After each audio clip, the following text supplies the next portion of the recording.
স্বাগত জানাচ্ছি একাত্তর জার্নালের সঙ্গে আছি আমি মাহবুব হাসান। সংবাদ পর্যালোচনা ভিত্তিক নিয়মিত এই অনুষ্ঠানে আমরা খবরের নানান বিশ্লেষণ করি। পত্রপত্রিকায়, টেলিভিশন, ডিজিটাল মিডিয়া এবং নিউজ পোর্টালে যেসব খবর শিরোনাম হয়ে থাকে তা আমরা জানিয়ে দিই। সেই খবরের সঙ্গে যুক্ত মানুষদেরকে আমরা সংযুক্ত করি আমাদের আলোচনার টেবিলে। আমাদের স্টুডিও এবং অনলাইনে সংযুক্ত থাকা অতিথিরা সেসব খবরের গভীরে ঢোকেন। আজ আমার সঙ্গে আছেন বৈশাখী টেলিভিশনের head of news Ziaul Kabir Suman. আপনাকে স্বাগত জানাচ্ছি একাত্তর জার্নালে।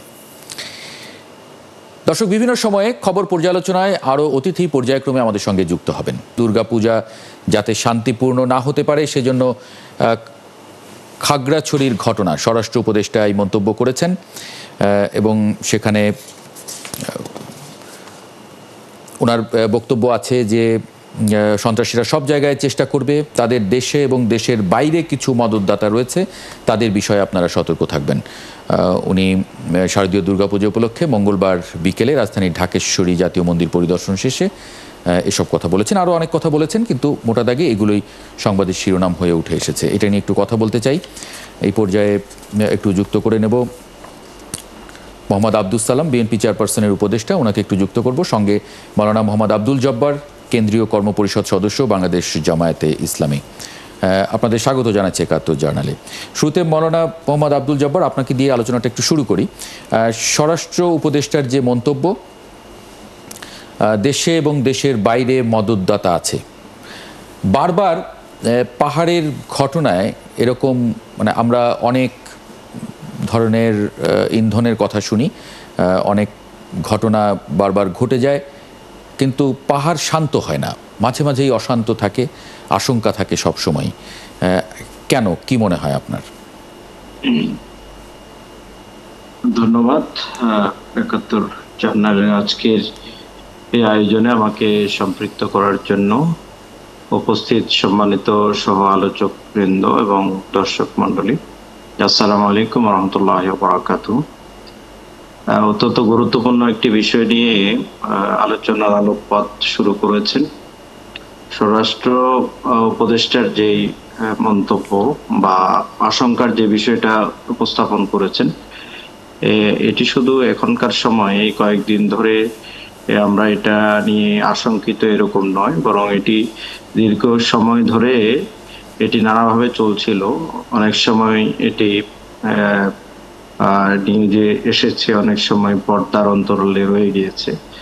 তো এই বিষয়টা গত কয়েকদিনে যেভাবে অশান্ত হয়েছে এবং আমরা সোশ্যাল মিডিয়া সহ বিভিন্ন সাইটগুলোতে যেটা দেখলাম, সেটি হচ্ছে যে পাহাড়ের মধ্যে যারা নানাভাবে অশান্তি সৃষ্টি করছে বিভিন্ন সংগঠনগুলো, তাদের যে অস্ত্রশস্ত্রের মহড়া, তাদের প্রস্তুতি, এটাতে মনে হয় যে বাংলাদেশকে বিচ্ছিন্ন করার জন্য দীর্ঘদিন ধরে কোনো একটি পক্ষ, বিভিন্ন পক্ষ এখানে কাজ করছে। এবং সেটিরই সূত্র ধরে আমরা যদি বলি যে এটি হঠাৎ করে পাহাড়ে একটা ঘটনা ঘটেছে এরকম নয়। আপনারা দেখবেন একটা সিমটম, সেখানে শিশুদেরকে, নারীদেরকে এখানে কিন্তু সেনাবাহিনী মুখোমুখি করা হচ্ছে, যাতে এটাকে এক ধরনের এক ধরনের একটা ক্যাওয়াস তৈরি করে যাতে পাহাড়কে আরো অশান্ত করা যায়। সুতরাং সেই জায়গা থেকে আমি মনে করি এটাকে একেবারে খাটোভাবে দেখা, একেবারে সহজভাবে অথবা ফেলনা হিসেবে এটা ধরার সুযোগ নেই। এটা নিয়ে পুরো রাষ্ট্রের এবং দেশপ্রেমিক নাগরিকদেরকে ভাববার আছে এবং এটা নিয়ে এখনই ভালোভাবে মজবুতভাবে এটা পদক্ষেপ নেওয়া উচিত, যাতে এটি আর সামনে না এগোয় এবং এই পার্বত্য চট্টগ্রামের 3টি জেলা সেটা যাতে বাংলাদেশের সাথে অখণ্ড থাকে এবং ঠিকঠাক ভাবে এটির এই এলাকার মানুষের যে জননিরাপত্তা সহ সার্বিক বিষয়গুলো যাতে সুনিশ্চিত থাকে। জিয়াউল কবির সুমন, কোনো প্রশ্ন বা মন্তব্য? শুরুতে একটু মন্তব্যই জানি আপনার এই খবরটা নিয়ে, যে খুব গুরুতর অভিযোগ। হ্যাঁ, আপনি যদি লক্ষ্য করেন যে এই যে দুর্গাপুজো চললো, আগামী এই কয়েক ঘন্টা পরে শেষ হতে যাচ্ছে, তো সপ্তাহখানেক আগে যদি আপনি দেখেন, লক্ষ্য করেন, আপনারা সবাই পডকাস্টে ইন্ডিয়ান একজন ত্রিপুরা রাজা, তাকে মন্তব্য করতে শুনেছি যে তারা চট্টগ্রাম বন্দর নিয়ে নেওয়ার এক ধরনের উস্কানিমূলক তথ্য তিনি দিয়েছেন, যেটা নিয়ে নেওয়া যেতে পারে। তো এরপরেই কিন্তু এই খাগড়াছড়িতে রেপের এই ঘটনাটা যেটা আদৌ সত্য নয়। শেষ পর্যন্ত ডাক্তার জয়া চাকমার নেতৃত্বে 3 সদস্যের একটি কমিটি তারা রিপোর্ট দিয়েছেন যে এ ধরনের কোনো ঘটনাই ঘটেনি। অথচ দেখেন এই ঘটনার পরে তার ভিকটিমের যেই তার বাবা মা আত্মীয় স্বজন তারা কয়েকজন ওই অ্যাকিউজ যে তার বাড়িতে গিয়েছে, যাওয়ার পরে সেখানে তাদেরকে বলেছে যে আপনার ছেলে কোথায়। তখন উনি বলেছেন যে আমার ছেলে তো কাপ্তাই পলিটেকনিকে পড়ে। ইভেন তাকে ভিডিও কলেও কিন্তু দেখানো হয়েছে। এরপরে বলো তাহলে ছোট ছেলে কোথায়? ছোট ছেলে সেই সময় গুইমারা থেকে আরও 3 কিলোমিটার দূরে একটি বাজারে অবস্থান করছিল। পরে তার নাম হচ্ছে শয়নশীল। তো তাহলে ওই ছেলেটাই অ্যাকিউজড, তাকে ভিকটিম বানানো হলো। এবং এই ঘটনার মানে প্রাথমিকভাবে প্রশমন করার জন্য সেনাবাহিনীর সদস্যরা কিন্তু তাকে 1 ঘন্টার মধ্যে কিন্তু তাকে আটক করে। তো আপনি এ থেকে দেখতে পাচ্ছেন যে তারা কোন ঘটনাটা কোন দিকে নিয়েছে এবং যার কোনো সত্যতা নেই। আপনি এই মেয়েটি যেটি ডাক্তার জয়া চাকমার নেতৃত্বে 3 সদস্যের একটি তারা তাকে পরীক্ষা নিরীক্ষা করে দেখেছেন যে আদৌ এ ধরনের কোনো ঘটনা ঘটেনি। অথচ তাদের দাবি কি? তাদের দাবি হওয়া ছিল যে এই মেয়েটা ভিকটিম হয়েছে, রেপড হয়েছে, তাকে তার যেই অ্যাকিউজ যারা ওদেরকে ধরা, তাদের বিচার নিশ্চিত করা। সেটা না করে সেনাবাহিনী এখান থেকে সরাতে হবে। তার মানে টার্গেট কিন্তু আমাদের দেশপ্রেমিক সেনাবাহিনী। ওখান থেকে পাহাড়কে যারা অশান্ত করতে চায় প্রতিনিয়ত, তাদেরকে নিবৃত্ত করার জন্য সেনাবাহিনীর 400টির মতো ক্যাম্প সেখানে কিন্তু আছে। এবং দেখলাম যে আরও 250টি ক্যাম্প সেখানে প্রয়োজন। তো আপনি একটা জিনিস লক্ষ্য করছেন, আমাদের বিশাল পার্বত্য এরিয়া, হিলি এরিয়া, অনেক জাতি সত্তার বাস সেখানে। তো সেই জায়গাটা অশান্ত করলে লাভটা আসলে কার? তো যাদের লাভ, যারা এই কিছুদিন পরপরই এই ধরনের বিভিন্ন ইস্যুতে, আপনি দেখবেন আমি গত 2024-এ সেম এই সময়টাতে একটা সিনক্রিয়েট হয়েছে। তো কিছুদিন পরপরই এই পাহাড়টাকে অশান্ত করা হয় বিভিন্ন ইস্যুতে, বিভিন্ন ধর্মীয় অনুষ্ঠানাদির মাধ্যমে, যার ফলে সেই সময়টা বাংলাদেশের একটা অস্থিতিশীল পরিবেশ তৈরি করার একটা চেষ্টা করা হয়, যেটা আমরা দেখলাম যে আমাদের মাননীয় স্বরাষ্ট্র উপদেষ্টাও কিন্তু সেটা ইঙ্গিত করেছেন। তো সেই বিষয়টাতে আশা করি সবাই সচেষ্ট আছেন এবং মানুষও অনেক সচেতন এখন। এসব বলে আর পার পাওয়া যাবে না। জি, ধন্যবাদ। জি, মাওলানা আব্দুল জব্বার, মানে সেখানে তো আমাদের দেশের সবগুলো রাজনৈতিক দলেরই একটা সাংগঠনিক অবস্থান আছে, কার্যক্রম আছে, আপনাদেরও আছে। সেখানকার মানুষদের সঙ্গে মানে সেখানে যেহেতু একটি মানে ভিন্ন মানে সমতলের মানুষের মতো নয়, সমতলের মতো আসলে সেখানকার জীবনযাত্রাও নয়, সুতরাং তাদের চাওয়া, তাদের পাওয়া, রাজনীতি সব কিছুই আলাদা হবে, সেটাই স্বাভাবিক। মানে সেখানে আসলে আমাদের রাজনৈতিক দলগুলো কি তাহলে ব্যর্থ হচ্ছে তাদের কথা বুঝতে? আসলে এখানে বিষয় হচ্ছে বাংলাদেশে যে বৃহৎ রাজনৈতিক দল যারা সেখানে পাবলিক রিপ্রেজেন্ট যারা করে, এর মধ্যে মূলত ওখানে বিএনপি বা জামায়াত ইসলামীরই বলতে গেলে মজবুত অবস্থান। আর অন্যান্য যে সংগঠনগুলো আছে, অধিকাংশ সংগঠনগুলোই কিন্তু পাহাড়িদের খোদ বিভিন্ন জাতিগোষ্ঠীর যে পাহাড়িদের সংগঠন, তারা তাদের নিজেদের স্বার্থ রক্ষার জন্য অনেক সময় নিজেরা কোন্দলে জড়িত হয়ে যায়।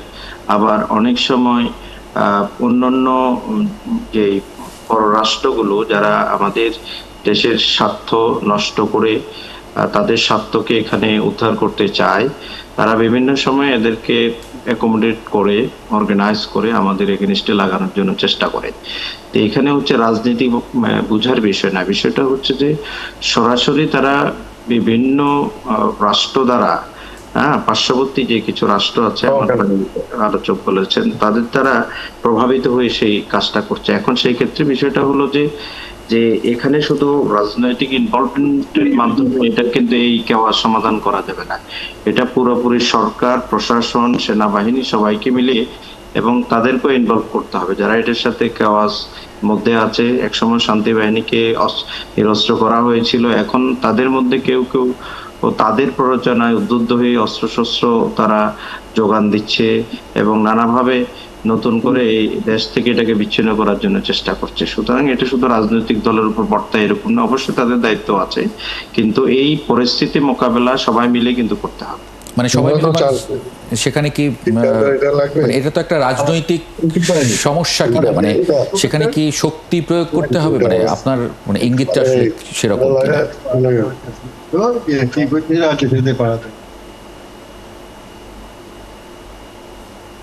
জি, মাওলানা আব্দুল জব্বার, জি, মানে এটা তো একটা রাজনৈতিক সমস্যা, রাজনৈতিকভাবেই এটা সমাধান করতে হবে। তাদের সঙ্গে বসতে গেলে রাজনৈতিক দল সবচেয়ে বড় সংগঠন, সুতরাং রাজনৈতিক দলের সেখানে ইনভলভমেন্ট তো অন্যদের চাইতে বেশি, কারণ সরকার বা প্রশাসন বা আমাদের সেনাবাহিনী এরা আসলে এই সমস্যার সমাধান করতে পারবে কি? জিয়াউল কবির সুমন কোনো না, এখানে আসলে বিষয়টা তো দীর্ঘদিনের। হ্যাঁ, এই সমস্যাটা নিরসন করার জন্য সব পক্ষকেই এখানে মোটা দাগে সবাইকে একমত হতে হবে, এবং সবাই, আমার বিশ্বাস যে সবাই একমত আছে। এখন কথা হচ্ছে এটা ওই একই কথাই বারবার আসতেছে, আপনি পাহাড়টা অশান্ত করতে চাচ্ছেন, এখন আপনি করবেন, এখন আপনাকে আমি কতক্ষণ পাহারা দিয়ে রাখবো? আর বিশেষ করে ওইখানে যে এই পাহাড়ের বিশেষ করে প্রত্যন্ত দুর্গম এরিয়া, এই এরিয়াগুলোতে আবার মানে অবাধে, মানে ভিতরে কিন্তু ওদের বাস, মানে বিশেষ করে যারা জাতিসত্তা, বিভিন্ন জাতির চাকমা মারমা, ওদের বাস।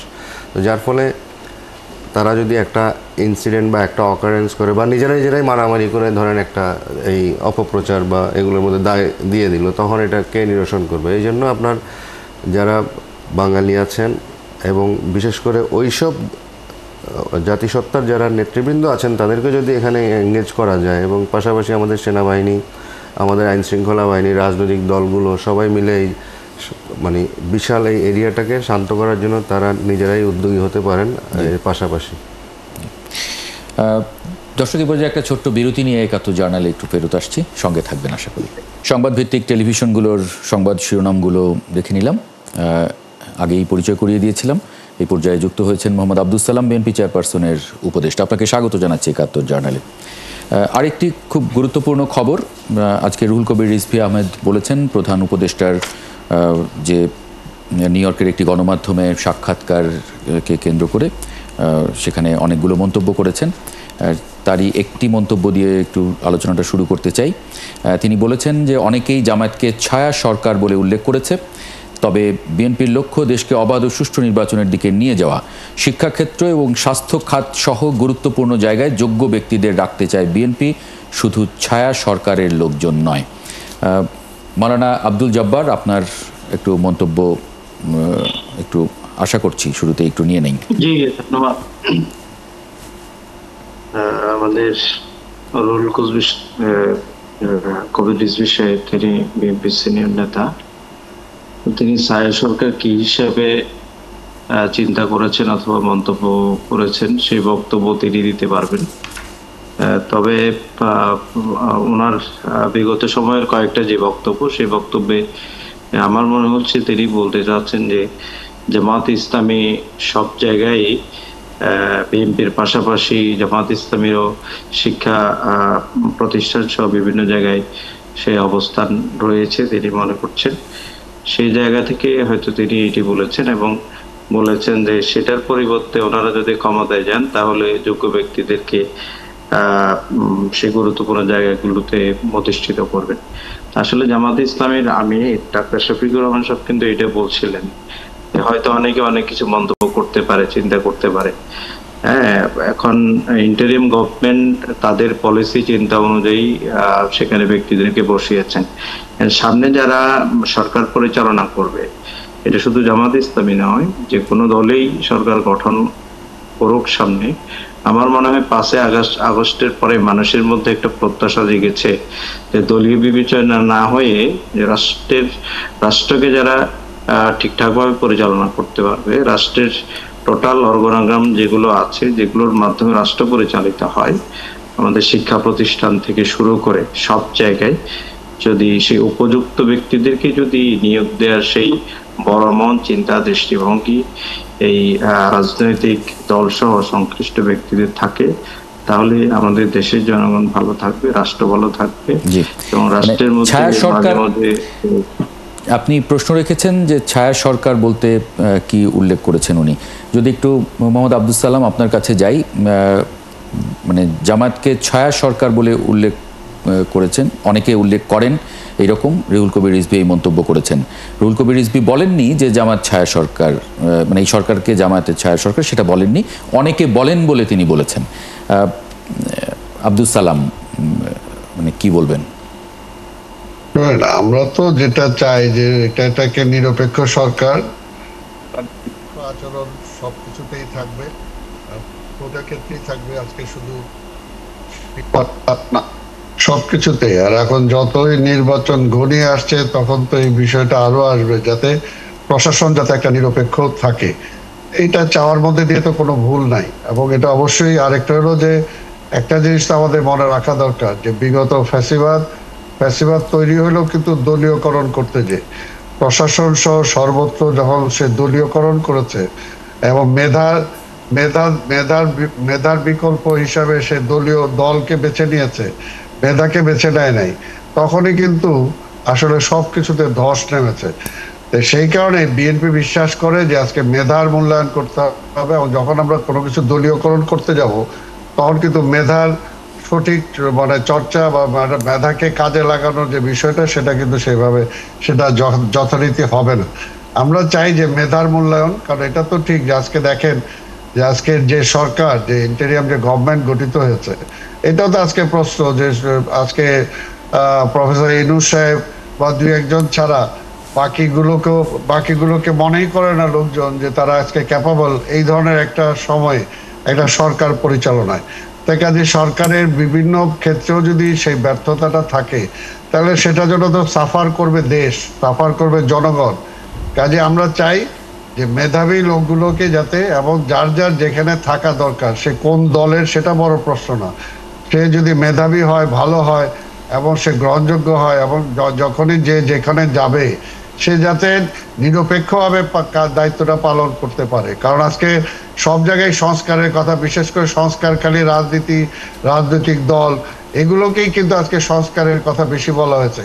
কিন্তু আসলে যে জায়গায় প্রশাসনটা, যে প্রশাসন বলা চলে যে শেখ হাসিনাকে স্বৈরাচার বানানোর জন্য, তারা অনেকাংশে, বেশিরভাগ কিন্তু তাদেরই ক্রেডিট দিতে হবে যে প্রশাসনে যারা আছে তারা। কিন্তু সেই প্রশাসন কিভাবে আজকে সংস্কার হবে সেই ব্যাপারে কিন্তু সরকারের কোনো ভূমিকা নাই। এবং আজকে আমরা দেখতে পেয়েছি যে জায়গায় কিন্তু সংস্কারের জন্য কমিশন করা হয়েছে, কিন্তু শিক্ষা খাতে কিন্তু কমিশন করা হয়নি। অথচ বাংলাদেশের যেটা আজকে শিক্ষাটাকে আমরা যাতে শিক্ষা দিক দিয়ে আপনারা দেখেন যে আগে ঢাকা বিশ্ববিদ্যালয়কে অক্সফোর্ডের মানে প্রাচ্যের অক্সফোর্ড হিসেবে আমরা দাবি করতাম। আজকে সেই ঢাকা বিশ্ববিদ্যালয়ের অবস্থান আমাদের সাউথ ইস্ট এশিয়ার মানে 10টা বা ইউনিভার্সিটির মধ্যেও কিন্তু আজকে নাম নাই। অর্থাৎ এইগুলো কিন্তু একমাত্র এই কারণেই হয়েছে যে সেগুলোতে দলীয়করণ হয়েছে সবকিছুতেই, এবং দল ছাড়া তারা শিক্ষকতা বলেন, পাশাপাশি আজকে অ্যাডমিনিস্ট্রেশন বলেন, এমনকি ছাত্রদের ভর্তির ব্যাপারেও বলেন, যে সেখানে আপনারা দেখেছেন যে গত 17টা বছর হয়েছে কি যে বিএনপির কোনো নেতার বা কোনো কর্মীর বা তার সহকারী কারো কোনো ছেলে বা মেয়ে বিশ্ববিদ্যালয়ে পড়ার সুযোগ পাবে, এইটাই চিন্তা করা যায় না। আর চাকরির কথাটা তো দূরের কথাই। তো সেই কারণে আজকের আমরা যেটা চাই যে আজকে বর্তমান যে নিরপেক্ষ তত্ত্বাবধায়ক সরকার আছে, আজকে প্রশাসন সহ আজকে সেই সমস্ত প্রত্যেকটা বিভাগেই যাতে তারা মেধাবী লোকগুলোকে যাতে সেখানে তারা নিয়ে আসতে পারেন। কারণ দেশ ও জাতির আজকের এই বিশেষ সময় অন্তত মেধাবী লোক এবং যারা দল কানা না, দলের লোকজন থাকতে পারে, কিন্তু যাতে দল কানা না হয়। সালাম ভাই একটা জিনিস ঠিকই বলেছেন, সেটি হচ্ছে শিক্ষা সংস্কার কমিশনটা কিন্তু হয়নি। এটা একটা কেন হয়নি এটা আসলে প্রশ্নের দাবি রাখে। কারণ এতগুলো সংস্কার কমিশন, আমরা সব খাতে সব সেক্টরেই সংস্কার করছি, কিন্তু যে শিক্ষা নিয়ে আমরা এগিয়ে যাব, যে শিক্ষিত জনপদ, শিক্ষিত জনগোষ্ঠীর কথা আমরা বলছি, সেই সংস্কার কমিশনটাই আমরা গঠন করিনি। এটা একটা দুর্বল দিক এই সরকারের। জি, কোনো প্রশ্ন আমার অতিথির কাছে? আমার আব্দুল জব্বার সাহেবের কাছে প্রশ্ন, সেটি হচ্ছে আপনারা উপযুক্ত বা যোগ্য লোকের কথা বলেছেন। আসলে সবাই তো যোগ্য প্রতিনিধি নিয়োগ দিয়ে যোগ্য প্রতিনিধিকেই আপনারা মনোনীত করবেন বা নির্বাচনে প্রার্থী করবেন। তো সেক্ষেত্রে আপনার তাদের এই মানে এই ইয়েতে আপনার মানে নেগোসিয়েশনে গেলে কেমন হয়, মানে আমি বোঝাতে পেরেছি কিনা আমি জানি না। সেটি হচ্ছে আমরা যোগ্য প্রার্থী দিচ্ছি বা যোগ্য প্রার্থী সিলেক্ট করছি, তাহলে আবার ওইদিকে আমরা মেধাবী বা সিলেক্টিভের কথাও বলছি, একদিকে নির্বাচন আবার আরেকদিকে সিলেকশনের কথা বলছি না, বিভিন্ন খাতে যেটা কিছুটা সালাম ভাই ইঙ্গিত করলেন যে বিভিন্ন সেক্টরে বা প্রতিষ্ঠানে জব্বার সাহেবও সেটা ইঙ্গিত করেছেন। তাহলে আমরা সিলেকশনে গেলে কেমন হয় তাহলে, যদি আমরা যোগ্য বা মেধাবী প্রার্থীর কথাই বলে থাকি? না, এখানে তো আপনার যোগ্য প্রার্থী বলতে প্রত্যেকটা প্রতিষ্ঠানের একটা সুনির্দিষ্ট পদ্ধতি আছে। এই পদ্ধতিটা তো আপনি বিসিএস বলেন, শিক্ষক নিয়োগ বলেন, যত জায়গা আমাদের দেশে আছে সেই জায়গাগুলো তো আলটিমেটলি অতীতে দেখা গিয়েছে যে গভর্নমেন্টগুলো ছিল দিন শেষে ওই পরীক্ষা নিরীক্ষা যাই হোক না কেন মানে দলীয় লোকদেরকেই কিন্তু প্রায়োরিটি দেওয়া হয়েছে। এটা তো অস্বীকার করার কোনো জো নেই। আমি সেই জায়গা থেকে উপযুক্ত বা যোগ্য লোকের কথা বলছি। এটা যদি জামাতও এই কাজ করে অথবা বিএনপিও কাজ করে বা নতুন কেউ যদি এই আগের মতোই যদি একই কাজ করে, আমরা কিন্তু এই টক শোতে খুব ভালো ভালো কথা বলছি, অথবা 5 আগস্টের পরে আমাদের কথার ফুলঝুরি সবারই কম বেশি এত সুন্দর মনে হয় যেন রাষ্ট্রটা নতুন করে এমন ভাবে সাজবে, এখানে আর কোনো দুঃখ কষ্ট বেদনা। এটা কি আসলে সম্ভব কিনা? আসলে এই যে দেখেন এ পর্যন্ত ধরেন কত 166টা, হ্যাঁ, তো এর মধ্যে মাত্র 50% আপনার ঐক্যমত্যে আসতে পেরেছে। তাহলে এই কিভাবে বাকি সময়টা কিভাবে আসলে এটা ঐক্যমত্যে আসা সম্ভব? কারণ আমরা সবাই ভালো ভালো যোগ্য প্রার্থী আমরা নিয়ে কথা বলছি, আমরা তো আমাদের বেসিক জায়গাগুলোতে আমরা এখনো বেশ গ্যাপ থেকে গেছে। না, এই 160টার মধ্যে যদি মানে সবকিছুতেই যে আপনার সঙ্গে আমার একমত হতে হবে বিষয়টা এরকমও নয়। মানে এটা কোনোদিন পৃথিবীতে কোথাও হয়েছে কিনা সেটা চাপ দিয়ে ঐক্যমত তৈরি করা ছাড়া এটা কি সম্ভব কিনা? না, এটা আদৌ সম্ভব না। এটা সবাইকেই ছাড় দেওয়ার মানসিকতা থাকতে হবে, অন্তত বেসিক যে জায়গাগুলো, বিশেষ করে আমাদের স্বাধীনতা, সার্বভৌমত্ব, আমাদের শিক্ষা, আমাদের যে প্রায়োরিটি যে সেক্টরগুলো, এগুলোতে আমাদের কিছুটা অ্যাকোমোডেট করতে হবে, করে নিতে হবে নিজেদেরকে। একটা বিষয় আমি আসলে প্রশ্ন করার লোভ সামলাতে পারছি না, একটু এটা আমার মানে একটু ছোট করে মন্তব্য জেনে নেই দুজনের কাছেই। শুরুতে আব্দুল সালাম আপনাকেই জিজ্ঞেস করি যে সরকার নয়, আওয়ামী লীগ নিষিদ্ধের সিদ্ধান্ত নেবে জনগণ, ডাক্তার জাহিদ হোসেন বলেছেন।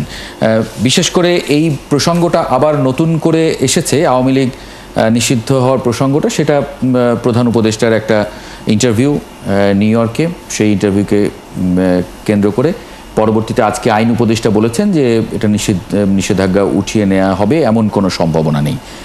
মানে এই বিষয়টা আবার উঠে আসছে কেন? মানে কি ধারণা করেন, কি মন্তব্য? এটা উঠে আসার কোনো কারণও নাই, কোনো সুযোগই নাই। ফ্যাসিবাদকে আবার নিয়ে আসার তো কোনো সুযোগ নাই। আজকে ফ্যাসিবাদের যদি পুনর্বাসন করতে চান তাহলে তো মানে এই যে গণহত্যা তারা করলো এবং দীর্ঘ 17টা বছর মানে আমাদের জীবন থেকে কেড়ে নিল, তাই না? আজকে অনেককে মেরে ফেললো, অনেকে গুম করলো, এটা কি বিচার হবে না? আজকে এই কারণ দলীয় সাইনবোর্ড নিয়েই তো তারা আজকে শেখ হাসিনা আজকে ফ্যাসিস্ট হয়েছে। কাজেই সেখানে তার বিচার আগে হইতে হবে। তার বিচার হওয়া ছাড়া তো তার একটু প্রশ্রয় আসে না অন্য কিছু হওয়ার, বা এই মুহূর্তে তাদেরকে নিয়ে চিন্তা করার কোনো অবকাশই নাই, কোনো অবকাশই নাই। তাহলে প্রধান উপদেষ্টার এই মন্তব্যকে আসলে কিভাবে আপনি দেখেন? না, প্রধান উপদেষ্টা যেটা বলছেন, আজকে আবার আইন উপদেষ্টা কি বলছেন? আজকে তারা কি সেলফ কন্ট্রাডিক্টরি কথা বলবে? এই জন্যই তো বলা যায় সরকারের বক্তব্যের মধ্যে একটা থাকা উচিত যে তারা কি চায়। আর এখানে পরিষ্কার প্রশ্ন যে আমরা 17 বছর চেষ্টা করা, আমরা তো চেয়েছিলাম আওয়ামী লীগকে যে আওয়ামী লীগ গণতান্ত্রিক পথে থাকুক, আওয়ামী লীগ নির্বাচনের পথে থাকুক, সে তো থাকে নাই। কাজে সে তো একটা গণতন্ত্র হত্যাকারী। এবং আজকে এরকম একটা মানুষদেরকে যে সে হত্যা করছে, আজকে তার কোনো বিচার হবে না? তাকে আপনি পুনর্বাসন করতে চাবেন? এটা তো প্রশ্নই আসে না। কাজে অন্তত সেটা সময় সাপেক্ষ, যখন দেখা যায় তাদের বিচার আচার হোক, তারপর এখন পর্যন্ত কি আওয়ামী লীগ আপনি তাকে মাফ করতে চান? আওয়ামী লীগ কি বলছে তারা অন্যায় করছে, তারা ভুল করছে? তারা কি জাতির কাছে মাপ চাইছে? এখন বলতো আর আমাদের দরদ দুইটা গেছে তাদেরকে করার জন্য। এর আগে জামাতের আমির সাহেব বলে দিলেন আমরা সব মাফ করে দিছি, আজকে আবার এখনো অনেক জায়গায় বলতেছে। এই মাপের তো কোনো সুযোগ নাই। এটা বিচার হইতে হবে, বিচার। এতগুলো হত্যা, গণহত্যা এবং এতগুলো মানুষের যে, আমি তো বলছি আমি মাফ করতে পারবো, আমার 17টা বছর ফিরে দিক। আমার জীবনের 17টা বছর আজকে শেখ হাসিনা কেড়ে নিছে, সেটা আজকে ফিরিয়ে দেখ। তারপরে তার পুনর্বাসন করবেন নাকি তাকে সুযোগ দিবেন সেটা বলেন। মাওলানা আব্দুল জব্বার। জি, সালাম ভাই যে কথা বলেছেন এই কথার সাথে আমিও অনেকটা একমত। তবে যখন আওয়ামী লীগ নিষিদ্ধের ব্যাপারে কথা আসছে, সে সময় আমাদের বিএনপির মহাসচিব সাহেব বলেছেন যে কোনো রাজনৈতিক দল নিষিদ্ধের ব্যাপারে ওনারা ঐক্যমত না, কিন্তু আবার বিভিন্ন পর্যায়ে ওনাদের সিনিয়র নেতারা বললেন যে আওয়ামী লীগের রাজনীতি করার সুযোগ নাই। এক একজন এক এক ধরনের বক্তব্য রাখছেন। তো আমার মনে হয় যে তাদের যে হত্যা, খুন, রাহাজানি যা চলেছে 5ই আগস্টের কিন্তু পূর্বে, প্রশ্নটা সেটা না, প্রশ্ন হচ্ছে যে 17 বছরের কথা বাদ দিই, 15 বছরের কথা বাদ দিই, যদি সর্বশেষ আমি 6 মাসের হিসাবটাও যদি করি, আসলে তারা কিসের বিনিময়ে তারা দেশে রাজনীতি করবে বা কিভাবে তার রাজনীতি করার অধিকার পায় সেটি আমার বুঝে আসে না। সালাম ভাই যেটা বলেছেন যে আমাদের আমির সব মাফ করে দিচ্ছেন, উনি তো বলেছেন যে আমরা দলীয়ভাবে কারো বিচার করার সুযোগ নেই, কিন্তু কেউ যদি ক্ষতিগ্রস্ত হয় সেই ব্যাপারে আমরা আইনি সার্বিকভাবে সব সহযোগিতা করব, এই বিষয়টা বলা হয়েছে। এখন বিরতি নিতে হবে আমাকে। যে বক্তব্যে যে কন্ট্রাডিকশন, একজন বলছে রাজনীতি করার সুযোগ নেই, আরেকজন বলছে রাজনীতি আমরা এক্স্যাক্টলি। আমার আরেকটা বিষয় একটু আলোচনা করতে হবে, আপনাদের একটু মন্তব্য তখন আমি একটু আশা করব। জিটিওকে যে সাক্ষাৎকার নিয়ে আমরা আসলে আজকে কথাটা বলছি, সেই সাক্ষাৎকারে প্রধান উপদেষ্টা আরেকটি মন্তব্য করেছেন, এখন ভারতের অন্যতম বিশেষত্ব হলো ভুয়ো খবর। এটা হিন্দুদের উপরে নির্যাতন নিপীড়নের অভিযোগ নাকচ করে অধ্যাপক মোহাম্মদ ইউনূস এই মন্তব্যটি করেছিলেন। এইটা নিয়ে একটু আলোচনা করতে চাই। একটা ছোট্ট বিরতি নেব, বিরতির পরে ৭১ জার্নালে ফিরে আসবো। দর্শক সঙ্গে থাকবেন আশা করি। বিরতির পর আরেকবার স্বাগত জানাচ্ছি ৭১ জার্নালে। বিরতির আগে যে খবরটির কথা বলছিলাম সেটার একটু যদি আমি পড়ি। বাংলাদেশে অন্তর্বর্তী সরকার দায়িত্ব পালনের সময় হিন্দু সংখ্যালঘুদের উপর নিপীড়নের অভিযোগ নাকচ করেছেন প্রধান উপদেষ্টা অধ্যাপক মোহাম্মদ ইউনূস। তিনি বলেছেন বাংলাদেশে হিন্দু বিদ্বেষী সহিংসতা নেই। যুক্তরাষ্ট্রের নিউ ইয়র্কে জাতিসংঘের সাধারণ পরিষদের অধিবেশনের ফাঁকে নতুন ধারার সংবাদ মাধ্যম জিটিওর সাংবাদিক মেহেদী হাসানকে দেওয়া সাক্ষাৎকারে এই কথা বলেন প্রধান উপদেষ্টা। সাক্ষাৎকারটি সোমবার প্রকাশ করেছে জিটিও। হিন্দুদের উপর নির্যাতন নিপীড়নের অভিযোগ নাকচ করে অধ্যাপক মোহাম্মদ ইউনূস বলেন, এখন ভারতের অন্যতম বিশেষত্ব হল ভুয়া খবর ছড়ানো। এই বক্তব্যকে হেডলাইন করে আনন্দবাজার পত্রিকাও খবর ছেপেছে সেদেশে, ভারতে। এবং সঙ্গে এরই মধ্যে প্রথম আলোর একটি খবর আমার নজরে এসেছে, জিটিওকে প্রধান উপদেষ্টার সাক্ষাৎকার, সত্যকে অস্বীকার করা দুঃখজনক, হিন্দু বৌদ্ধ খ্রিস্টান ঐক্য পরিষদ মন্তব্য করেছে। এই খবরটি নিয়ে একটু আলোচনা করতে চাই। সহকর্মী সিনিয়র সাংবাদিক সোহরাব হাসানকে একটু যুক্ত করে নেব। সোহরাব হাসান, স্বাগত জানাচ্ছি ৭১ জার্নালে। যে খবরটির কথা বলছিলাম এবং যে মন্তব্যটি নিয়ে আমি আসলে আপনার একটু বিশ্লেষণ আশা করব, তিনি বলেছেন যে এখন ভারতের অন্যতম বিশেষত্ব হলো ভুয়া খবর ছড়ানো, বাংলাদেশের প্রসঙ্গে ভুয়া খবর ছড়ানো। কি মন্তব্য করবেন? আসলে বাংলাদেশে সংখ্যালঘু বা সংখ্যালঘু সম্প্রদায়ের মানুষের নিরাপত্তা, তাদের সম্পত্তি, জানমাল, এটা দেখার দায়িত্ব তো সরকারের। সরকার সেটি কতটা রক্ষা করতে পারছে, শুধু সংখ্যালঘু নয়, সংখ্যাগুরুদেরও। অর্থাৎ আইন শৃঙ্খলা পরিস্থিতি যখন অবনতি ঘটে তখন সংখ্যালঘু, সেটা ধর্মীয় এবং জাতিগত সংখ্যালঘু উভয়ই অত্যাচার নির্যাতনের শিকার হয়। এখন এটি অনেকেই বলবেন যে এটি রাজনৈতিক কারণে হয়েছে, কিন্তু 1 বছর পরেও যদি এটা বলা হয়, 1 বছর বা 14 মাস পরেও, যে রাজনৈতিক কারণে সংখ্যালঘুদের উপর যে হামলা হচ্ছে, মামলা হচ্ছে বা বাড়িঘর ভাঙ্গা হচ্ছে, এটি রাজনৈতিক, এটি সাম্প্রদায়িক নয়। আমি বাংলাদেশ হিন্দু বৌদ্ধ ঐক্য খ্রিস্টান পরিষদের, হিন্দু বৌদ্ধ ঐক্য খ্রিস্টান পরিষদের প্রতিক্রিয়াও দেখলাম। তারা কিন্তু বলেছে যে এটি যে প্রধান উপদেষ্টা যেভাবে অস্বীকার করেছেন সেটি সত্য নয়। এখনো অনেক জায়গায় এ ধরনের ঘটনা ঘটেছে। তবে সরকারকে ধন্যবাদ দিতে হয়, গত বছর যেমন দুর্গোৎসব একটা সুন্দর পরিবেশে উদযাপিত হয়েছে। এবছরও আজকে নবমী শেষ হলো, মানে গতকাল নবমী শেষ হলো, আজকে দশমী। আশা করি এটি এবছরও এই পরিবেশটা রক্ষিত হবে। তবে একটা কথা, যেমন বাংলাদেশের সংখ্যাগুরু সম্প্রদায়ের কোন ধর্মীয় উৎসব, ঈদ বা কোরবানি বা অন্য অনুষ্ঠান, সেখানে কিন্তু এত নিরাপত্তা প্রহরীর দরকার হয়, এত বাহিনীর দরকার হয় না। কিন্তু সংখ্যালঘুদের যে কোনো উৎসবে, অনুষ্ঠানে কিন্তু সেটা দরকার হয়। এর মধ্য দিয়ে একটা সামাজিক মনস্তত্ত্ব প্রকাশিত হয়। এটি কিন্তু শুধু সরকারেরও দায়িত্ব না, প্রশাসনের দায়িত্ব না, পুরো সমাজের দায়িত্ব। বিশেষ করে সংখ্যাগুরু সম্প্রদায়ের দায়িত্ব। তারা সংখ্যালঘুদের প্রতি কতটা সহমর্মী, কতটা আন্তরিক, কতটা সৌহার্দ্যপূর্ণ পরিবেশ তারা বজায় রাখতে পারছে, সেটি একটি বিষয়। কিন্তু এই যে এই মন্তব্যটা, সোহরাব হাসান, এই মন্তব্যটাকে আসলে কিভাবে, জি, গুজবের জবাব কিন্তু সত্য দিয়ে প্রমাণ করতে হবে। অর্থাৎ এই ঘটনাগুলো ঘটেনি। এখন বাংলাদেশ হিন্দু বৌদ্ধ খ্রিস্টান পরিষদ গত বছর থেকে কিন্তু অনেকগুলো তথ্য দিয়েছে। সরকারের উচিত তাহলে এই তথ্যগুলো ব্যাখ্যা দেওয়া। প্রধান উপদেষ্টার প্রেস উইং থেকে মাঝে মাঝে ব্যাখ্যা দেওয়া হয়েছে, এবং সেখানেও একটাই কথা বলছি যে পরিষদ যে তথ্যপত্র দিয়েছে সেটা অতিরঞ্জিত। এখন কোনটা অতিরঞ্জিত এবং কোনটা অতিরঞ্জিত নয়, আসলে না, উনি যে মন্তব্য করেছেন যে মানে এখন ভারতের অন্যতম বিশেষত্ব হলো ভুয়া খবর ছড়ানো। ভারতীয় এখন এটাই হচ্ছে যে এখন হচ্ছে দুই প্রতিবেশীর মধ্যে সম্পর্ক সৌহার্দ্যপূর্ণ থাকলে, স্বাভাবিক থাকলে এই এসব হয়তো ছড়ানো হতো না। এখন অন্যতম কি বলে, কি বলছেন, অন্যতম বিশেষত্ব হলো ভুয়া খবর ছড়ানো। বিশেষত্ব এখন সেটা প্রমাণ করতে হবে। যেমন তারা যদি 10টি খবর দেয়, 10টি খবর বাংলাদেশ সম্পর্কে দিয়ে থাকে, তার মধ্যে যদি 7টি ভুয়া হয়, তাহলে সেটা অবশ্যই এই বক্তব্যের ভিত্তি থাকে। আর যদি সেখানে 3টি হয়, তাহলে সেটা খণ্ডিত হবে।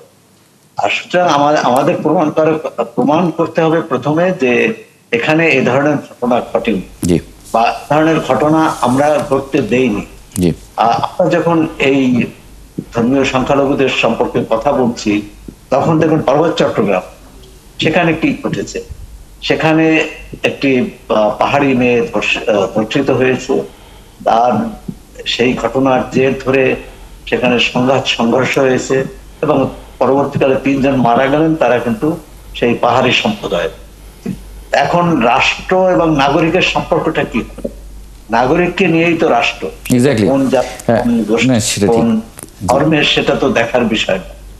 এখন ভারত যেসব তথ্য দিচ্ছে বা যেসব কথা বলছে, সেটার আমি মনে করি উপযুক্ত জবাব হচ্ছে আমরা সত্যটা জানানো এবং সত্য ঘটনা, মানে তথ্য দিয়েই সেটার জবাব দেয়া, তথ্য দিয়েই জবাব দেয়া। মোহাম্মদ আব্দুস সালাম, আপনার একটা ছোট্ট মন্তব্য আশা করছি এই প্রসঙ্গে।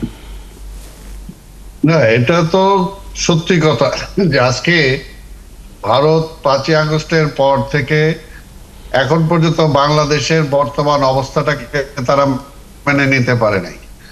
তারা কোনো অবস্থাতেই যে ফ্যাসিবাদ বিদায় হয়েছে এবং সেই ফ্যাসিবাদের কিরণক আজকে তার দেশে, মানে সেখানে যে আশ্রয় নিয়েছে, এখন একটা ব্যক্তির জন্য বা একটা দলের জন্য একটা দেশের সাথে সম্পর্ক এরকম করবে, এটা তো কোনোভাবে আশা করা যায় না।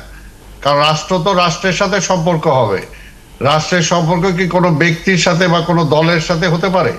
তো এটা তো আজকে সারা বিশ্বের সামনে আজকে এটা প্রশ্ন। দেখেন যে আজকে প্রত্যেকটা বিষয় শুধু নেগেটিভ নিউজ না, যে সরকার পরিবর্তন হওয়ার পরে তো নেগেটিভ এরকম হাজার নিউজ, যে সমস্ত ঘটনার সাথে কোনো সম্পর্কই নাই। এই মাত্র দেখেন আমি এখনো বাসায় পৌঁছতে পারি নাই, আমি মোহাম্মদপুর আমার নির্বাচনী এলাকায়, সে আদাবর এলাকা থেকে, এই হিন্দু ধর্মের পূজা মণ্ডপ থেকে আমি সেখান থেকে আসতেছি। অর্থাৎ সেখানে সব জায়গায় কোথাও শান্তিপূর্ণ হয়, বরঞ্চ আপনি যদি একটু ফ্ল্যাশব্যাকে যান তাহলে দেখবেন যখন আওয়ামী লীগ ক্ষমতায় ছিল সেই সময় এই হিন্দু ধর্মের নেতারা কিন্তু বলছে যে সবচেয়ে বেশি মানে পূজা মণ্ডপে হামলা হয়েছে বা ক্ষতিগ্রস্ত হয়েছে সেই সময় তাদের আমলে। অর্থাৎ যারা তাদেরকে ভোট ব্যাংক হিসাবে তারা তাদেরকে গ্রহণ করেছে, কিন্তু সেই সময় কিন্তু তাদের সেই সুযোগ সুবিধাগুলো তারা পায়নি। কারণ সেই ওই যে বললাম যে তারা দলের যত পূজা মণ্ডপে পূজার মন্দিরের যত জায়গা দখল করা, আপনারা দেখছেন ঢাকেশ্বরী মন্দির সব বিভিন্ন জায়গাতে স্বর্ণের গহনা চুরি করা ইত্যাদি আরো বহু ঘটনা ঘটেছে। আর আজকে সৌরভ ভাই যেটা বললেন যে আজকে কেন তারা উদ্বিগ্ন থাকে বা আমাদেরকে কেন আজকে সিকিউরিটি বাড়াইতে হয়, যেমন আমরা সিকিউরিটির পরও দলের পক্ষ থেকেও আমরা আমাদের অন্তত নৈতিক দায়িত্ব মনে করছি তাদের পাশে থাকা। তা না হলে তো যে কোনো ষড়যন্ত্র হচ্ছে, আচ্ছা বাংলাদেশটাকে আনস্টেবল করার জন্য আজকে বিভিন্ন যে ষড়যন্ত্রটা আজকে আমাদের মাওলানা আব্দুল জব্বারের কাছে নিয়ে তারা বেশি চেষ্টা করছে। এর জন্যই আমাদেরকে সচেতন থাকতে হয়। জি মাওলানা আব্দুল জব্বার, একটা ছোট্ট যদি 1 মিনিটে বলেন, এই আলোচনাটা শেষ করবো আমরা। করতে চাই, আমি তো সাংগঠনিকভাবে কাজ করি নারায়ণগঞ্জ মহানগরীতে। আজকে অনেকগুলো মন্দিরে আমরা গিয়েছিলাম তাদের খোঁজ খবর, নিরাপত্তা সহ বিষয়গুলো নিয়ে। সেখানে ব্যাপকভাবে নিরাপত্তা বেষ্টিত আছে তারা, এবং আমরাও দলীয়ভাবে তাদের কমিটির সাথে যোগাযোগ করে বাইরে থেকে আমাদের কোনো যদি সহযোগিতা লাগে আমরা এটা করার জন্য চেষ্টা করছি। এক্ষেত্রে আমি একটু গুজবের ব্যাপারে যেটা বলতে চাই, 5ই আগস্টের পরে 5-7 দিন পরে খবর আসলো যে সরকারি তোলারাম কলেজের পাশে একটা বিল্ডিং, যেটা একজন সনাতন ধর্মী ব্যক্তি, তার ছেলে কলকাতা ইউনিভার্সিটিতে পড়ে, সেখানে কোনো না কোনো ভাবে খবর গেল যে তার বাড়িতে হামলা হয়েছে। পরে ওখানে কলকাতার একজন আমার পরিচিত ব্যক্তি তিনি বললেন যে একটু খোঁজ খবর নেন। তখন গিয়ে ওখানে খোঁজ খবর নিলাম, এবং খোঁজ খবর নেওয়ার পরে যেটা শুনতে পেলাম, দারোয়ান সহ বললো যে সেখানে হট টেম্পারেচার কারণে গ্লাস ফেটে বিস্ফোরণ হয়ে সেখানে গ্লাসটা ভেঙে গেছে। এই হইলো অবস্থা, যেখানে যাই ঘটুক এখন এটা মানে বাংলাদেশের মানুষের উপর বা মুসলমানের উপর দায়ী করার যে একটা রীতি সেখানে কিছু মিডিয়া শুরু করেছে। একইভাবে এখানে যেটা বলা হচ্ছে, আমি আমাকে শেষ করতে হবে, আমি একটু 7টা বিষয় তারা বলছে, এগুলো আমার মনে হয় সরকার খতিয়ে দেখা দরকার। যদি গুজব হয় এটার ব্যাপারে যথাযথ যারা গুজব পাচ্ছে তাদের ব্যাপারে উদ্যোগ গ্রহণ করা প্রয়োজন। 2024 সালে আপনার বিশ্বে অপতথ্য, বিকৃত তথ্য, এসব মানে ভুয়া তথ্যের মানে যে সোর্স, এটা শীর্ষে কিন্তু ভারত। যদি আপনি গুগলে সার্চ দেন আপনি এটা তথ্যটা পেয়ে যাবেন। এরপর আছে ব্রাজিল, ফিলিপাইন, মেক্সিকো, রাশিয়া, যুক্তরাষ্ট্র, ইন্দোনেশিয়া। তো আসলে তারা প্রতিনিয়তই ধরেন বাংলাদেশে একটা যে কোনো একটা ঘটনা ঘটছে, একটা গুরুত্বপূর্ণ ইভেন্ট ঘটছে, তারা ওইখান থেকে একটা কাট পিস মেরে একটা ভাইরাল করে দিলেন। তাদের প্রচুর মিডিয়া আছে। আপনার 24 সালের রিউমার স্ক্যানার, তারাও 72টা ভারতীয় গণমাধ্যম, তারা সেখানে দেখেছে যে 137টি প্রতিবেদন করেছে গদি মিডিয়া, যেটা মোদি নিয়ন্ত্রিত। আর রিপাবলিক চ্যানেলের কথা কি বলবো, সেটা সবাই আপনারা জানেন। তো তারা এর চেয়ে আমি আর কিছু বলতে চাই না, আপনারা বুঝে নেন বাদ বাকি। এই আলোচনাটা এখানেই শেষ করি। মোহাম্মদ আব্দুল সালাম, মাওলানা আব্দুল জব্বার এবং সৌরভ হাসান। সৌরভ হাসান কোনো মন্তব্য করবেন? একটু নিয়ে নেই 1 মিনিটে তাহলে। গুজব নিরসনের একটা তো উপায় আছে, ফ্যাক্ট চেকিং। জি, যদি ফ্যাক্ট চেকিং এ সেটা ধরা পড়ে, গুজব হিসেবে ধরা পড়ে, তাহলে তো সেটি তারা সরকারের পক্ষ থেকে, বাংলাদেশ সরকারের পক্ষ থেকে আনুষ্ঠানিক প্রতিবাদ জানানো উচিত, এবং ভারতের সরকারকে বলা উচিত যে এই ধরনের গুজব তো দুই দেশের সম্পর্ককেই খারাপ করবে না, এবং এক ধরনের বৈরিতা তৈরি করবে। জি, যা কখনোই কাম্য না। জাতিসংঘের ভাষণেও কিন্তু প্রধান উপদেষ্টা কিন্তু এটা উল্লেখ করেছেন, যেটা সোহরাব ভাই বলেছেন। জি, জি। অনেক ধন্যবাদ সোহরাব হাসান যুক্ত হবার জন্য একাত্তর জার্নালে। একই সঙ্গে মাওলানা মোহাম্মদ আব্দুল জব্বার এবং মোহাম্মদ আব্দুল সালাম একাত্তর জার্নালে আজ যুক্ত হবার জন্য ধন্যবাদ জানাচ্ছি আপনাদের। দর্শক, এই পর্যায়ে একটা ছোট্ট বিরতি নেব। বিরতির পরে আমরা একটু কথা বলতে চাই বিসিবি নির্বাচনের সবশেষ যে টুইস্ট সেটা নিয়ে। তামিম ইকবাল সহ আরও অনেকে নির্বাচন থেকে সরে দাঁড়িয়েছেন, মন্তব্য করেছেন। ফিরছি একটু পরেই। একটু যুক্ত করে নিতে চাচ্ছি সাবেক যুগ্ম সাধারণ সম্পাদক বিসিবির রফিকুল ইসলাম বাবু। তিনি মনোনয়ন নিয়েছিলেন, মনোনয়ন প্রত্যাহারও করেছেন আজকে। রফিকুল ইসলাম বাবু, মানে যে অভিযোগটা করা হচ্ছে যে নির্বাচন নিয়ে একটি ফিক্সিং চলছে বিসিবিতে, কিন্তু আমরা দেখলাম যে নির্বাচন কমিশনের পক্ষ থেকে বলা হচ্ছে যে আপনারা যারা মনোনয়ন প্রত্যাহার করেছেন তারা ব্যক্তিগত কারণ দেখিয়েছেন। মানে কি কারণে আসলে এটা একটু যদি খোলাসা করেন। ধন্যবাদ।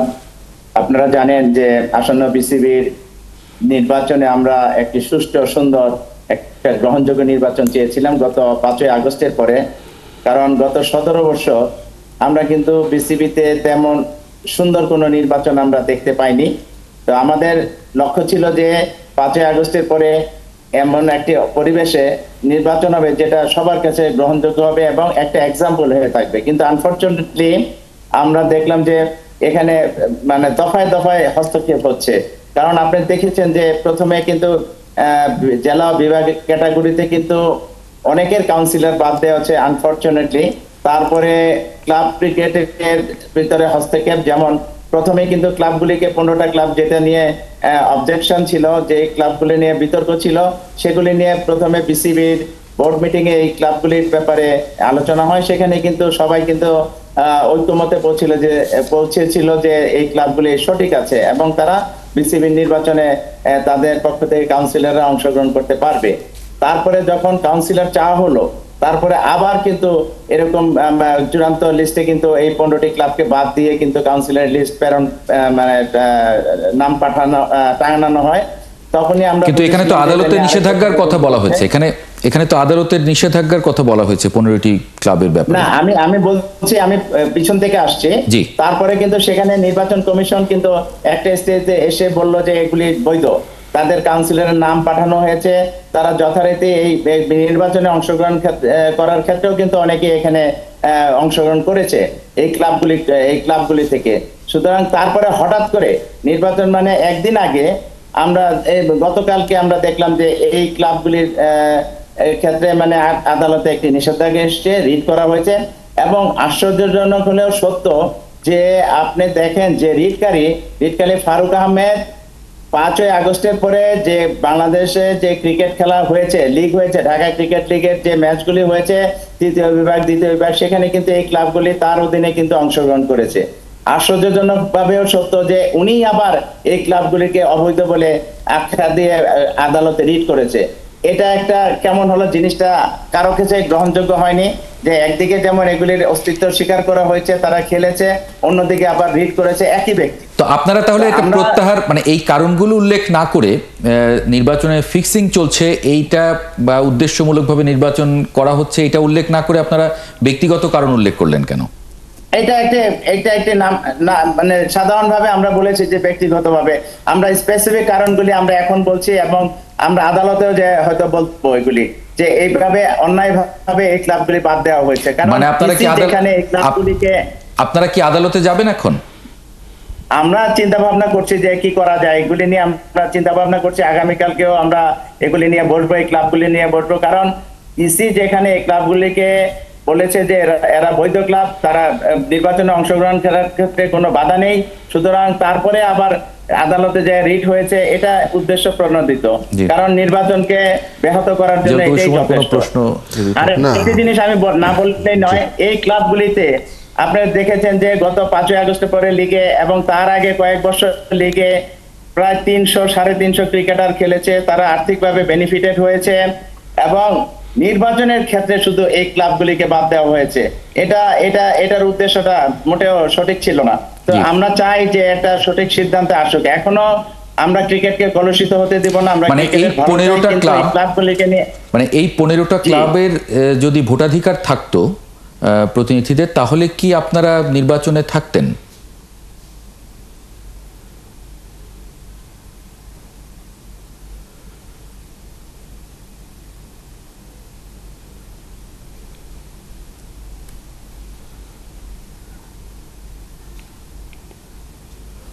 নেটওয়ার্ক জিয়াউল কবির সুমন, এটা দুঃখজনক ঘটনা আসলে। যেভাবে উৎসাহ উদ্দীপনার মধ্য দিয়ে বিশেষ করে নতুন প্রজন্ম, আমরা দেখছি কিছু বেশ ইয়াং ফ্রেশ ব্লাড আসছিল, ওনারা নির্বাচনটা বেশ জমিয়ে তুলতে পারতেন।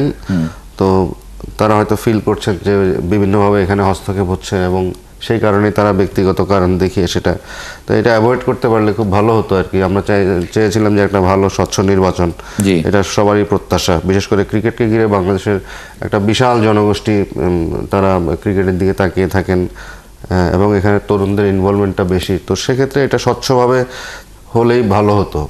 কিন্তু এখানে আরেকটা প্রশ্ন জিয়াউল কবির সুমন, যে মানে আমরা তো জানি যে এই ধরনের আন্তর্জাতিক সংস্থাগুলো এরকম, মানে যদি কোনো নির্বাচনে কোনো ফিক্সিং বা এই ধরনের কোনো মানে সরকারের ইনভলভমেন্ট এগুলো যদি প্রমাণিত হয়, তাহলে তারা তো আসলে খুব বড় ধরনের মানে অ্যাকশনে যায় সে দেশের বোর্ডের উপরে। এর আগে আমরা শ্রীলঙ্কাতেও দেখেছিলাম, ওদের নিষিদ্ধ করা হয়েছিল যদি আমি ভুল না বলি। রফিকুল ইসলাম বাবু, মানে এই যে ইনভলভমেন্ট, মানে যদি সরকারের ইনভলভমেন্ট থাকে বা আপনারা যেরকম বলছেন যে একটা ফিক্সিং মানে করে নির্বাচন করা হচ্ছে, এইরকম এটা যদি আইসিসির দরবার পর্যন্ত যায় এবং সেখানে যদি প্রমাণিত হয়, তাহলে দেশের ক্রিকেটের জন্য সেটা কি কোনো ভয়ঙ্কর মেসেজ আসতে পারে? ডেফিনেটলি আসতে পারে, তবে আমরা এটা চাই না। আমরা সবাই চাই ক্রিকেটের ভালো এবং ক্রিকেট তার আপন গতিতে এগিয়ে চলুক। ক্রিকেট বাংলাদেশকে অনেক কিছু দিয়েছে। আমরা এমন কোনো কাজ করব না যেটা আন্তর্জাতিক অঙ্গনে এটা সমালোচিত হয়, বিশেষ করে আইসিসিতে, এবং আইসিসি থেকে কোনো নিষেধাজ্ঞা আসুক, এটা আমরা কেউই চাই না। আমরা ক্রিকেটের ভালো চাই এবং ক্রিকেটকে এগিয়ে নিতে চাই। সুতরাং আমরা চাই আমাদের এই জিনিসগুলি আমরা নিজেরাই এটা সলভ করি। মানে কিন্তু আপনারা যদি আদালত পর্যন্ত যান এবং সেটা নিয়ে যদি খবর হয়, সেগুলো আইসিসি প্রণোদিত হয়ে কোনো ধরনের অ্যাকশনে যাওয়ার সুযোগ আছে কিনা? হ্যাঁ, অবশ্যই আছে। যখন এটা বিতর্কের চূড়ান্ত পর্যায়ে পড়ে যাবে, তখন এটা সবাই জানবে এবং সেই ক্ষেত্রে কিন্তু আইসিসি থেকে মানে আইসিসি নিষেধাজ্ঞা আসতেও পারে। জি, মানে আমার একটা প্রশ্ন ছিল, কিন্তু আমরা এগুলি আশা করছি না যে বাংলাদেশ ক্রিকেটটা কলুষিত হবে। না, কিন্তু আপনি চূড়ান্ত পর্যায়ে বলছেন, এটা তো একেবারে চূড়ান্ত পর্যায়ের দিকেই যাচ্ছে বলে মনে হচ্ছে। কারণ আপনি বলছিলেন যে এই যে 15টা ক্লাব, সেই ক্লাবের যে প্রতিনিধি যারা, তাদেরকে যে প্রত্যাহার করা হয়েছে বা তারা একজন প্রার্থীও প্রত্যাহার করেছেন, মানে সব মিলিয়ে এই ক্লাবগুলো যদি থাকতো আসলে নির্বাচনে, তাহলে কি আপনারাও নির্বাচনে থাকতেন? ডেফিনেটলি। কারণ তার মানে এখানে কি জয় পরাজয়ের বিষয়টা এখানে খুব ইম্পর্টেন্ট, মানে ভোটার কমিয়ে ফেলা হয়েছে, মানে আপনারা মনে করছেন যে এরা আপনাদেরকে ভোট দিত, আপনাদের ভোটার কমিয়ে ফেলা হয়েছে। আমি একটি কথা বলি যে এই ক্লাবগুলি এতদিন লিগে খেলেছে, অনেক খেলোয়াড়রা খেলেছে, অনেকের রুজির ব্যাপারও ছিল, এখানে অনেক টাকা পেমেন্টও পেয়েছে তারা। শুধু নির্বাচনের ক্ষেত্রে তারা এই নির্বাচনে ভোট দিতে পারবে না, এটা কিন্তু উদ্দেশ্য প্রণোদিত। আমরা এটা আশা করিনি। কিন্তু না, কিন্তু ক্লাবগুলির অস্তিত্ব নিয়ে এখন মানে সন্দেহ রয়েছে যে এগুলির অস্তিত্ব থাকবে কিনা। কিন্তু ভোটের আগে যে কাউন্সিলর নির্বাচন করা, মানে এই সময় তো আমরা দেখেছি যে নানান ক্লাব টাকা পয়সা নিয়ে কাউন্সিলরশিপ বিক্রি করে দেয়, মানে এই ধরনের ঘটনাও তো আছে। তার মানে এখানে তো টাকার খেলা আছে। মানে এখানে কাউন্সিলর হতে কোনো যোগ্যতা লাগে না, কিভাবে আসলে এগুলো নির্ধারণ হয়? ডেফিনেটলি কাউন্সিলর তারাই হবে যারা ক্রিকেটের সাথে সংযুক্ত আছে, ক্রিকেটকে কিছু দিতে পারবে, ক্রিকেটকে ভালোবাসে এবং মানে ক্রিকেট নিয়ে চিন্তা ভাবনা করে, তাদেরকেই কিন্তু কাউন্সিলর করা হয়। এবং কাউন্সিলররা হলে একটি সুবিধা হলো তারা ক্রিকেট বোর্ডের বিভিন্ন কমিটিতে তাদের স্থান পেতে পারে, ভালো জায়গায় যেতে পারে। মানে তাহলেই তার মানে এখানে সুবিধা আছে, কাউন্সিলর হওয়ার সুবিধা আছে অবশ্যই। এবং নির্বাচনে যদি পরিচালকদের পক্ষে ভোট দেওয়া যায়, বাংলাদেশ ক্রিকেট বোর্ড কিন্তু অনেক রিচ। এখানে আপনার সম্প্রচার সত্ত্ব আছে, স্পন্সরশিপ আছে, টিকিট বিক্রি, সরকারি অনুদান, এছাড়াও বিভিন্ন আয় আছে। তো সবচেয়ে বড় কথা যে প্রেস্টিজিয়াস ইন্টারন্যাশনাল একটা কানেক্টিভিটি, তারপরে বিভিন্ন জায়গায় রিপ্রেজেন্টেশন, সব কিছু মিলিয়ে আসলে আমরা স্বচ্ছ একটা নির্বাচন হলেই সকলের জন্য অনেক ভালো হতো। অনেক ধন্যবাদ জিয়াউল কবির সুমন, একই সঙ্গে রফিকুল ইসলাম বাবু, আপনাকে ধন্যবাদ জানাচ্ছি যুক্ত হওয়ার জন্য ৭১ জার্নালে। দর্শক, আপনাদের ধন্যবাদ জানাই। আগামীকাল একই সময়ে ৭১ জার্নাল দেখার আমন্ত্রণ জানিয়ে রাখছি। আপনাদেরকে সঙ্গে পাবো আশা করি।